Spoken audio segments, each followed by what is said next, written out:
Okay, so the outdoor classroom group, you guys can just turn left here. The Urban Ecology program compels you to become more environmentally aware. It really inspires young people. John. You're doing something that a lot of kids can't do, and you're having fun at the same time. Yeah, we tried to go higher, but we weren't tall enough. Right. We'd find our own data. We felt like the actual scientists, so we'd be the teachers teaching other students. Some holes like these, they're okay. This iTest program seemed to be a wonderful way to bring together the traditional sciences of how ecosystems work, but then connecting them to the social needs of people who live in urban areas. Rather than something that is decontextualized and abstract out of a textbook, the kids now have actual data on the impact of changing environmental conditions around their house.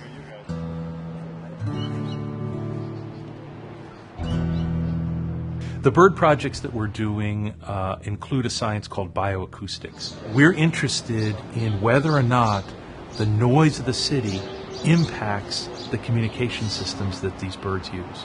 There was an article that appeared in Nature, which is one of the premier science research magazines in the world. They had found that birds in cities seem to be raising their pitch more than birds in a more rural area. And so we took advantage of that idea. Wonder if such a thing could be happening here in the U.S. Up there it is. Right there.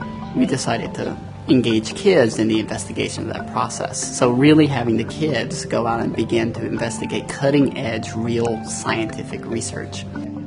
You have the ability and the skill to actually conduct your own experiments and make your own scientific conclusions, valid scientific conclusions on what you're experimenting on.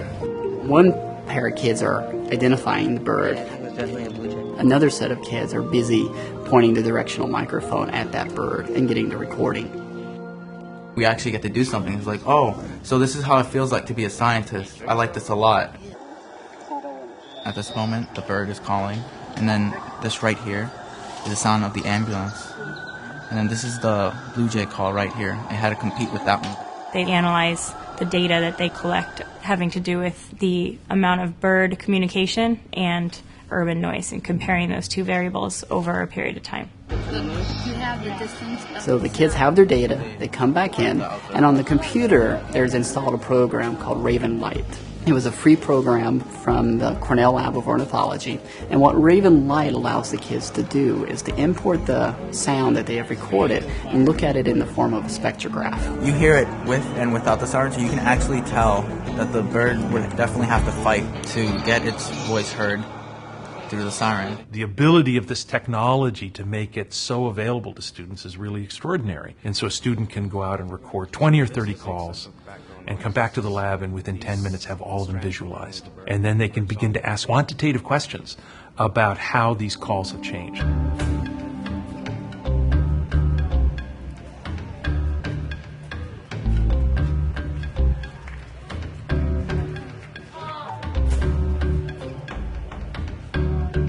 So let's head to the outdoor classroom area. Feel free to spread out. Alright, I got it. Is it level? This is really a pin 8. It's a little confusing.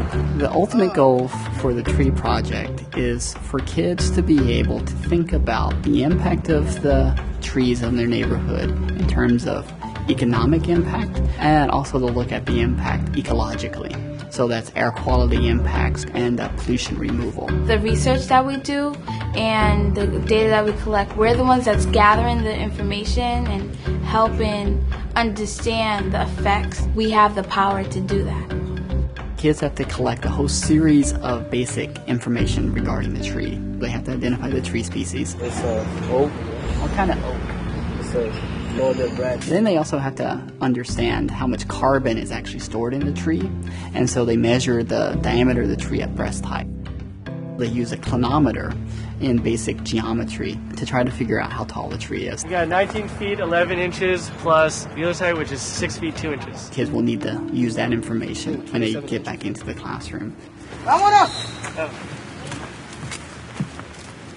Okay, so I want you to write one question that you have about the data. The power of the Urban Tree Project is we engage kids in asking research questions that are the same question that cities ask. The software program allows the kids to become, in essence, urban planners and urban designers. Using the program, you can hypothetically put younger trees, larger. You can do anything you want with it, and you can find out the effects of that in the environment. The students present their findings and advocate to a small group of peers about what they have learned and the changes that they recommend. Our difference was about $11. $11, and for the reason that being is because pear trees don't really grow that big. It reinforces both their scientific inquiry skills as well as their writing skills and their oral presentation skills. So in essence, it creates a chance to practice doing a scientific argument. Here's how we did our method, here's our data, and here's our results. It is real scientific data that if somebody really wanted to use the data to investigate a research question, they could. Being in these classrooms is just an extraordinary experience. Science is done in an integrative fashion. And what we need is a cadre of young people who understand that great science will be done only through collaboration.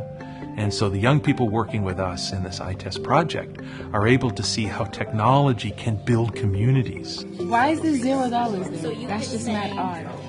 It's going to come up with some more questions. You feel like a scientific community because scientists like to share their data. I thought we found a golden finch. Since I've been in this program, I feel like I've learned a lot. I feel like my mind's more open to things that I was never thinking about before. Yeah, here's a bird now. You have knowledge that your peers at your age don't normally have. You partake in experiences that most people don't really have until they go to college. So, it creates a sense of distinction.